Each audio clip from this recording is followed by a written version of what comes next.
2033 সাল নাগাদ শস্য উৎপাদন ক্ষমতা বাড়াতে বেশ কিছু পদক্ষেপ নিয়েছে চীন সরকার। সম্প্রতি চায়না এগ্রিকালচারাল আউটলুক প্রতিবেদনে এই তথ্য জানানো হয়েছে। চলতি বছর চীন সরকার গমের ন্যূনতম ক্রয় মূল্য বাড়িয়েছে এবং আগাম জাতের ধান, ভুট্টা ও সয়াবিন উৎপাদকদের জন্য ভর্তুকি বজায় রেখেছে। শস্য চাষে কৃষকরা আরও উৎসাহী হবেন এবং তাদের আয় স্থিতিশীল থাকবে বলে জানানো হয়েছে প্রতিবেদনে।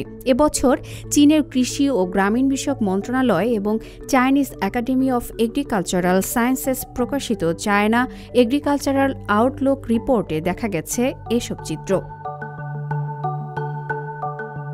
প্রতিবেদনে আরও বলা হয়, এই বছর চীনের মোট শস্য উৎপাদন এলাকা 178 কোটি মু অর্থাৎ প্রায় 11 কোটি 87 লাখ হেক্টরে পৌঁছাবে।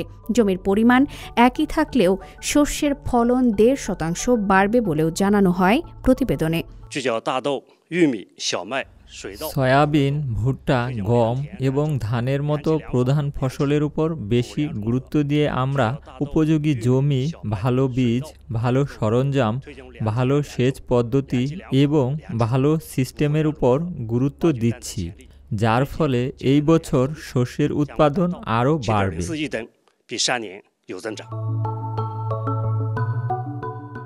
চীন টানা 9 বছর ধরে বাৎসরিক 65 কোটি টন শস্য উৎপাদন করে আসছে। এতে মাথাপিছু শস্যের পরিমাণ দাঁড়িয়েছে প্রায় 500 কেজিতে। আফরিন মিম, CMG বাংলা।